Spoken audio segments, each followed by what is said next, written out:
School শিক্ষক থেকে শুরু করে সরকারি সকল বেতন 60 থেকে 70 ভাগ আমরা বৃদ্ধি করেছি, পাশাপাশি জিনিসের দাম কমিয়েছি।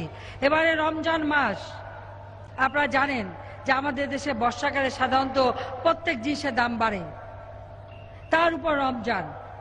কিন্তু এবারে রোজার সময় আপনারা দেখেছেন প্রত্যেকটা জিনিসের দাম আমরা কমিয়েছি। মূল্যস্ফীতি যেটা 11 ভাগ ছিল 6.7 ভাগে নামিয়ে এনেছি।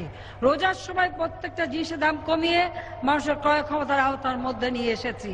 একজন দিন মজুর ওই বিএনপি ক্ষমতায় থাকলে যখন ছিল, যে টাকায় কামাই করতেন তাদের 2 কেজি চালও কিনতে পারতেন না। আর এখন একজন দিন মজুর যে টাকা কামাই করেন সেই টাকা দিয়ে দিনে 8 থেকে 10 কেজি এমনকি 12 কেজি চালও আপনারা কিনতে পারেন। সেই ব্যবস্থা করে মানুষের আয় রোজগার আমাদের সরকার বৃদ্ধি করে দিয়েছে। মানুষের জীবনে একটু শান্তি স্বস্তি ফিরে এসেছে। আমরা চাই যে আমাদের দেশের প্রত্যেকটা মানুষ সুন্দরভাবে বাঁচবে। আজকে আপনারা দেখেছেন যে পরীক্ষায় পাশের হার বৃদ্ধি পেয়েছে, তাই এখানে ছাত্রছাত্রী আছে। আমি অনুরোধ করব যে প্রত্যেককে মনোযোগ দিয়ে লেখাপড়া শিখতে হবে, কারণ শিক্ষিত জাতি ছাড়া বাংলাদেশকে আমরা দরিদ্র মুক্ত করতে পারবো না। সেজন্য শিক্ষাকে আমরা গুরুত্ব দেই। কাজে ছাত্রছাত্রীদের আমার অনুরোধ যে প্রত্যেকে মনোযোগ দিয়ে লেখাপড়া করতে হবে। আর ওই সন্ত্রাস মাদকাসক্ত এর হাত থেকে সবাইকে মুক্ত হতে হবে। এই ক্ষেত্রে আমি সমস্ত অভিভাবক এবং আমাদের সকল মসজিদের যারা ইমাম মুয়াজ্জিন আছেন তাদেরকে আমি অনুরোধ করব যে আপনারা এই মাদকাসক্তিতে কিভাবে মানুষের সর্বনাশ হয় এর হাত থেকে যেন আমার যুব সমাজ আমার ছাত্রছাত্রীরা রক্ষা পায়, সেই ব্যাপারে যেন মানুষকে সচেতন করার কাজ করতে হবে। প্রশাসনের কর্মকর্তা, আইন শৃঙ্খলা রক্ষাকারী কর্মকর্তা, রাজনৈতিক নেতৃবৃন্দ সবাইকে আমি অনুরোধ করব এই মাদকাসক্তির বিরুদ্ধে সকলকেই আজকে রুখে দাঁড়াতে হবে। কেউ যদি এর ব্যবসা করে তাকে ধরিয়ে দিন, তাদের শাস্তির ব্যবস্থা করব।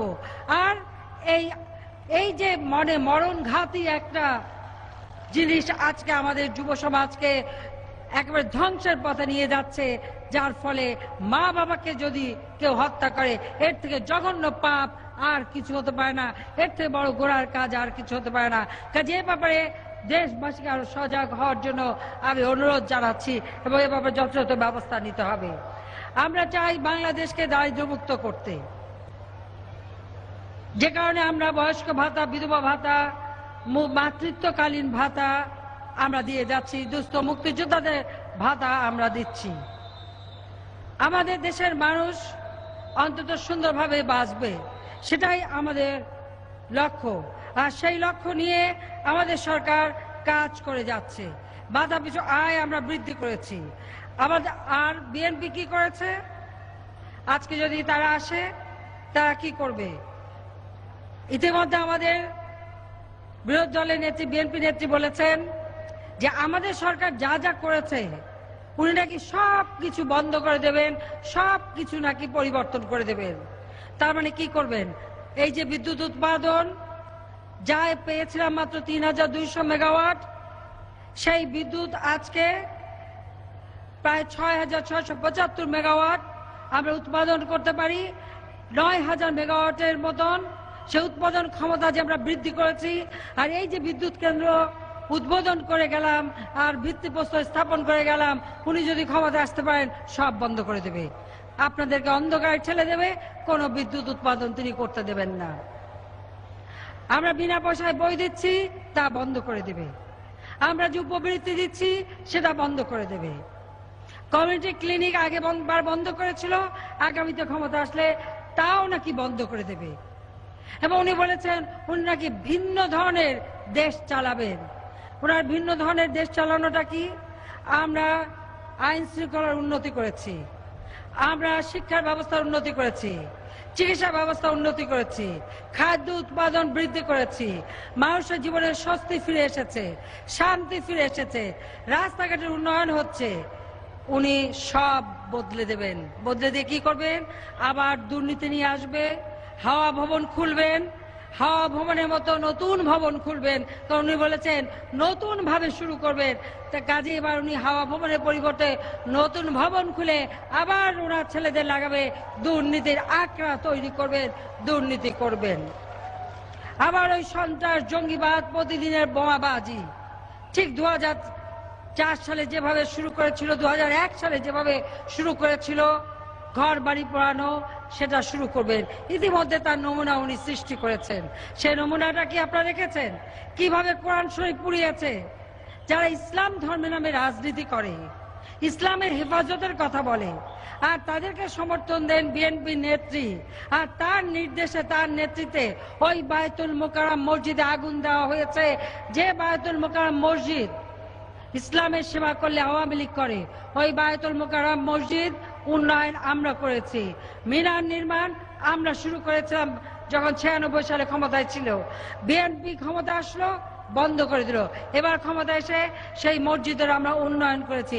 সেই মসজিদে আগুন দিয়েছে, জায় নামাজ পুড়িয়েছে, ইমাম সাহেবকে নামাজ পড়তে দেয়নি, জুম্মা নামাজে বাধা দিয়েছে, আর কোরআন শরীফ, শত শত কোরআন শরীফ পুড়িয়েছে।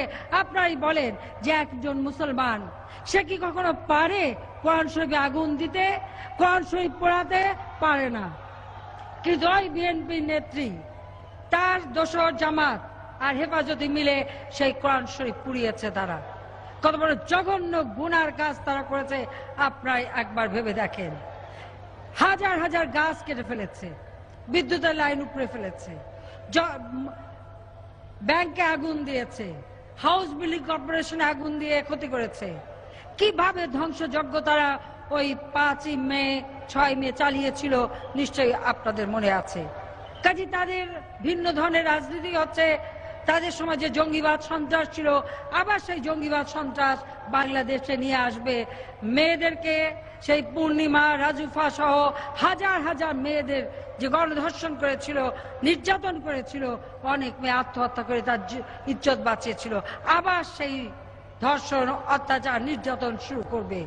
হাত কাটা, পা কাটা, চোখ তুলে ফেলা, হাতুড়ি দিয়ে হাড় গুঁড়ো গুঁড়ো করে মানুষ হত্যা, আবার সেই মানুষ হত্যা শুরু করবে।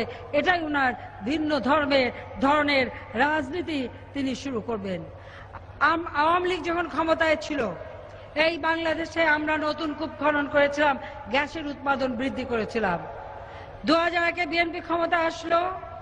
যে বাংলাদেশ আমরা শুনেছি গ্যাসে ভাসে, আপনাদের মনে আছে ওই আমেরিকা সেই গ্যাস উৎপাদন করে বিক্রি করতে চাইলো ভারতের কাছে। গ্যাসের মালিক বাংলার জনগণ, আর বিক্রি করবে আমেরিকা, কিনবে ভারত। আমি রাজি হই নাই। আমি বলেছিলাম এই গ্যাসে বাংলাদেশের জনগণের অধিকার, তাদের চাহিদা আগে আমরা পূরণ করব, তারপর যদি অতিরিক্ত থাকে 50 বছরের জন্য মজুদ রেখে তার অতিরিক্ত হলে আমরা বিক্রি করতে রাজি। সেই কথায় তারা নাখোশ হলো। আর বিএনপি নেত্রী কি বললেন? সেখানে মুসলেখা দিলেন যে উনি ক্ষমতায় গেলে গ্যাস বিক্রি করবেন। আমি বলেছিলাম যে আল্লাহ যাদের নিয়ত খারাপ হয় তাদের হাতে সম্পদ দেয় না। কাজে সেই গ্যাস আর উনি পান নাই। উনি কূপ খনন করেন, গ্যাস নাই, পান না। ঠিক সেই জায়গায় এবারে আওয়ামী লীগ সরকার আসার পর আমরা ওই কৈলাসতলায় নতুন কূপ খনন করেছি, সেখানে আমরা গ্যাস পেয়েছি। আল্লাহ তো ধন বুঝে জন বুঝে ধন দেয়, একটা কথা আছে। ঠিকই তারা দেয়, জানে এদের হাতে দেওয়া মানে লুটপাট, দুর্নীতি হবে, মানুষের কোনো উপকার হবে না। কিন্তু আমরা আজকে বাংলাদেশকে অর্থনৈতিকভাবে স্বাবলম্বী করে যাচ্ছি। মানুষের কাছে হাত পেতে নয়, নিজের পায়ে আমরা দাঁড়িয়ে চলবো। আমরা বলেছিলাম যে পদ্মা সেতু আমরা নিজের টাকায় শুরু করব। আল্লাহর রহমতে পদ্মা সেতু নির্মাণের কাজ আমরা নিজের টাকা ইতিমধ্যে শুরু করে দিয়েছি। বিভিন্ন কাজ শুরু হয়েছে, টেন্ডার দেওয়া হয়েছে, আপনারা তা দেখেছেন। কাজে আমরা দেশকে এগিয়ে নিয়ে যেতে চাই। সেই সাথে সাথে আমরা চাই বাংলাদেশ হবে বিশ্ব দরবারে একটা উন্নত সমৃদ্ধ দেশ। কিন্তু এই বাংলাদেশে আবার ওই 10টা অস্ত্র, খুন, একই দিনে 500 জায়গায় বোমা হামলা, বিএনপির আমলে আপনাদের মনে আছে সেই 2005 সালের 17ই আগস্ট সারা বাংলাদেশের 63টা জেলায় একই সাথে 500 জায়গায় বোমা হামলা হয়েছিল। বিএনপির ক্ষমতা এসে আমার যেহেতু বিএনপি নেত্রী বলেছেন যে ভিন্ন ধরনের তিনি দেশ পরিচালনা করবেন, কাজে আবার উনি ওই রকম 500 জায়গায় বোমা হামলা করে আপনাদেরকে ভিন্ন ধরনের বোমার আওয়াজ শোনাবেন, আর বোমাবাজিতে তিনি যে চ্যাম্পিয়ন আবার সেই চ্যাম্পিয়ন হবেন, সেটাই তিনি বলে গেছেন। কাজে তার ওই দুর্নীতি, কালো টাকা, নিজে প্রধানমন্ত্রী কালো টাকা সাদা করেছে। কোথেকে এসছে এই টাকা? অরফানেজের টাকা, এতিমের টাকা, বিদেশ থেকে এসে সেটাও তিনি চুরি করে খেয়ে গেছেন। মামলা হয়েছে, কোর্টে হাজিরা দেন না, জানি হাজিরা দিলে বিপদ আছে, এটা প্রমাণ হয়ে যাবে, কোর্টের রায়ও তিনি মানেন না। কাজেই ওনার ওই ভিন্ন ধর্মী রাজনীতি বা রাষ্ট্র পরিচালনা মানেই সন্ত্রাস, জঙ্গিবাদ, দুর্নীতি, হাওয়া ভবনের মতো নতুন ভবন খুলে দেশকে লুটপাট করা, মানি লন্ডারিং করা, জনগণের টাকা বিদেশে পাচার করা। বাংলাদেশের মানুষ আর ওই জঙ্গিবাদ চায় না, সন্ত্রাস চায় না, দুর্নীতি চায় না। ওই হাওয়া ভবন আবার হোক, বাংলাদেশের মানুষ তা চায় না। শান্তি চায়, নিরাপত্তা চায়, উন্নতি চায়। একমাত্র আওয়ামী লীগ ক্ষমতা আসলেই দেশের উন্নয়ন হয়, আওয়ামী লীগ ক্ষমতা আসলেই মানুষের উন্নতি হয়। কাজে আমি আপনাদেরকে সেই আহ্বানই জানাবো যে আজকে আমরা ডিজিটাল বাংলাদেশ গড়ে তুলেছি, আজকে তথ্য সেবা কেন্দ্র করেছি, আজকে আধুনিক বিজ্ঞান প্রযুক্তিতে আমাদের ছেলেমেয়েরা শিক্ষা গ্রহণ করছে, আমরা দেশকে এগিয়ে নিয়ে যাচ্ছি, উন্নয়নের পথে এই দেশ এগিয়ে যাচ্ছে। বাংলাদেশ আজকে উন্নয়নের রোল মডেল।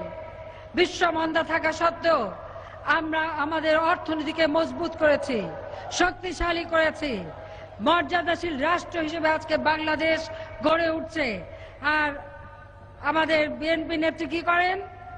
বাংলাদেশের মানুষের আয় রোজগার যাতে বন্ধ হয়ে যায়, উৎপাদন যাতে বন্ধ হয়ে যায়, বাংলাদেশের অর্থনীতি যাতে দুর্বল হয়, উনি আবার আমেরিকার এক ইংরেজি পত্রিকায় উনি আবার চিঠি লেখেন, আর্টিকেল লেখেন যেন বাংলাদেশে জিএসপি বন্ধ করে দেওয়া হোক, রপ্তানি বন্ধ করে দেওয়া হোক, বাংলাদেশ জনগণ যেন বাইরে যেতে না পারে, এই ধরনের চিঠি লিখে মানা করে। এইভাবে দেশের সর্বনাশ কোনো মানুষ চাইতে পারে? এটা কখনো বিশ্বাস করা যায় না, অথচ তিনি তাই বলেন। আমরা চাই দেশের উন্নতি, আমরা চাই বাংলাদেশের জনগণ মর্যাদার সাথে বাঁচবে, আমরা চাই বাংলাদেশ উন্নত হবে, আমরা চাই বাংলাদেশের মানুষ বিশ্বসভায় মাথা উঁচু করে মর্যাদা আসলে অধিষ্ঠিত হবে। আর সেই লক্ষ্য নিয়েই আমরা কাজ করে যাচ্ছি। আপনারা গত নির্বাচনে নৌকায় ভোট দিয়েছেন, আমি আপনাদেরকে আন্তরিক ধন্যবাদ জানাই। আমরা ইতিমধ্যে আমাদের ওয়াদা রক্ষা করেছি যে রূপকল্প 2021 ঘোষণা দিয়েছিলাম, নির্বাচনী ইশতেহার আমরা বাস্তবায়ন করেছি। অনেক কাজ চলমান এবং বাকি উন্নয়নের কাজ আমাদের সামনে করতে হবে। ওই দুর্নীতিবাদ, জঙ্গিবাদ, সন্ত্রাসী, বিএনপি এবং তাদের সাথে যারা যুদ্ধাপরাধী, তারা যদি ক্ষমতায় আসে আবার বাংলাদেশ ধ্বংসের দিকে এগিয়ে যাবে। কথা দিয়েছিলাম যুদ্ধাপরাধীদের বিচার করব, সেই বিচারের কাজ শুরু হয়েছে। সেই যুদ্ধাপরাধীদের বাঁচাবার জন্য তারা মসজিদে আগুন দেয়, যুদ্ধাপরাধীদের বাঁচাবার জন্য মানুষ খুন করে, যুদ্ধাপরাধীদের বাঁচাবার জন্য পুলিশ হত্যা করে, ওই বিজিবির সদস্য হত্যা করেছে, সেনাবাহিনীর সদস্য হত্যা করেছে, কি না করেছে, ওই পুলিশ ফাঁড়িতে আগুন দিয়ে পুলিশকে পুড়িয়ে মারার পর্যন্ত চেষ্টা করেছে। ওই যুদ্ধাপরাধীদের বাঁচাবার জন্য আজকে বিএনপি নেত্রী যেন উন্মাদ হয়ে গেছেন। কেন? পরাজিত শক্তি, যুদ্ধাপরাধী যারা আমার মা বোনের ইজ্জত লুটেছে, গণহত্যা চালিয়েছে, ওই পাকিস্তানি হানাদার বাহিনীর যারা দোষর ছিল, তাদের প্রতি ওনার এত দরদ কেন? তাদেরকে রক্ষার জন্য তিনি আজকে মসজিদে আগুন দেবেন, কোরআন শরীফ পড়াবেন, মানুষ হত্যা করবে, পুলিশ হত্যা করবে, বিজিবি হত্যা করবে, সেনা সদস্য হত্যা করবে। এটা কখনো কেউ মেনে নিতে পারে না, মেনে নিতে পারবে না। যুদ্ধাপরাধীদের বিচারের কাজ শুরু হয়েছে, ইনশাআল্লাহ এই বিচার বাংলার মাটিতে হবে, কেউ তাদেরকে রক্ষা করতে পারবে না। এই যুদ্ধাপরাধীদের বিচারের মাধ্যমে বাংলাদেশ অভিশাপ মুক্ত হবে, ঠিক যেভাবে জাতির পিতার হত্যাকারীদের বিচার আমরা করেছি। আপনাদের মনে আছে 96 সালে সরকার এসে যখন এই বিচার কাজ শুরু করি, এই বিএনপি বারবার বাধা দিয়েছে। যেদিন মামলার রায় হবে সেই দিন ওই বিএনপি হরতাল ডেকেছিল, ওই খুনিদেরকে বিভিন্ন দূতাবাসে চাকরি দিয়ে পুরস্কৃত করেছিল জিয়াউর রহমান। আর বিএনপির নেত্রী তাদেরকে ভোট কারচুপি করে 15ই ফেব্রুয়ারি ভোটার বিহীন নির্বাচনে তাকে সংসদ সদস্য করে এনেছিল কর্নেল রশিদ আর হুদাকে। তা যাদের ফাঁসির হুকুম হয়েছে, একজনের ফাঁসি হয়েছে।